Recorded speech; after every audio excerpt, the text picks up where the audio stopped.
नमस्कार विद्यार्थी मित्रांनो, आज आपण आलो होतो पवई येथे आयन डिजिटलला, जिथे MPSC group C skill test exam चालू आहे।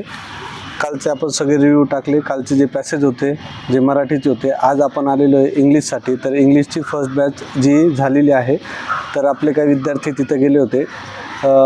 मी जुनेद शेख सक्सेस टायपिंगचा संचालक, तर आपल्या काही विद्यार्थ्यांसाठी आलो होतो। तर इंग्लिशची फर्स्ट बॅच त्यांनी घेतलेली आहे। फर्स्ट बॅचमध्ये सगळ्या विद्यार्थ्यांचा रिव्ह्यू चांगला आला आहे, सगळे विद्यार्थी पास होत आहे। इंग्लिशचा पण पॅसेज मराठीसारखाच इझी आहे, असं खूप टफ नाही। आत्ताचा जो आला होता तो सेक्युलरिझमवर आला होता आणि त्यात सगळे पॅसेज आत्ता मुलांचं जे हे होतं रिव्ह्यूमध्ये की सर व्यवस्थित जातो आहे, अशी काही अडचण येत नाही आहे। जे पॅसेजमध्ये काही शब्द आहे जे फक्त एक 10-12 शब्द आहे जे मोठे मोठे आहे, बाकी सगळे शब्द छोटे छोटे आहे आणि जे एकदम आरामशीर आपण टाईप करू शकतो आणि एक एक शब्द आपण जर बघून टाईप केलं तरी पण पॅसेज कंप्लीट होतो। दुसरी अशी गोष्ट, जाताना कोणतीही अडचण नाही।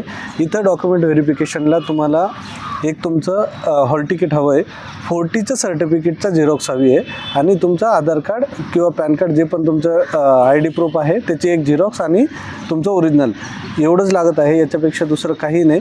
जाताना आतमध्ये सगळे कोऑपरेटिव्ह आहे, सगळे कीबोर्ड हे लॉजिटेकचे आहे, कोणताही कीबोर्ड दुसरा चेंज नाही आणि प्रत्येकाला देताना कोणतीही अडचण येत नाही।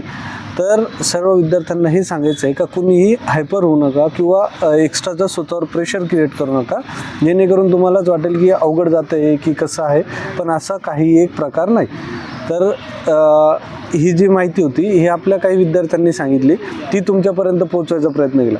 त्यात पॅसेजमध्ये कुठंही म्हणजे अंक एकही अंक आलेला नव्हता, तसेच असे कॉमा, फुल स्टॉप आणि एक डॅश या तीनच आलेले होते। हे सोडून दुसरं कोणताही स्पेशल कॅरेक्टर नव्हतं त्यात आणि पॅसेज ऑलमोस्ट इझी होता, म्हणजे त्यात असं हे नव्हतं। जेवढे मुलं गेले 1995 ते 2000 याच्यात त्यांचा पॅसेज बसलेला आहे आणि मुलांना आपले काही मुलं होते जे सक्सेस टायपिंग पुणे युनिव्हर्सिटीचे जे मुलं होते, सक्सेस टायपिंग पुणेचे जे मुलं होते त्यांचं एकदम व्यवस्थित होतं। त्यांनी फक्त त्यांना 1-1.5 मिनटं, काहींना 1.5 मिनटं राहिलं, काहींना 1 मिनटं राहिलं, काहींना 30 सेकंद राहिलं, काहींना 10 सेकंद पण राहिले। असं कोणी नव्हतं का ज्याचा पूर्ण टाईम लागलेला आहे। सगळ्यांनी टाईम ठेवून पॅसेज पूर्ण केलेला आहे, त्यामुळं बाकीच्यांनीही टेन्शन घेऊ नका। तुम्ही पण जे बाहेरून येणार आहे, पूर्ण महाराष्ट्रातून विद्यार्थी येत आहे, विद्यार्थ्यांनी इथं येण्यासाठी आपला वेळ बघून यावं, कारण वेळेवर गेट क्लोज होतं। गेट क्लोज झाल्यावर कोणाला घेत नाही, तर शक्यतो आपण वेळेच्या अगोदर पोचा, व्यवस्थित एक्झाम द्या, आरामशीर तुम्ही तुमचं माइंड शांत ठेवलं तर एक्झाम व्यवस्थित जाते।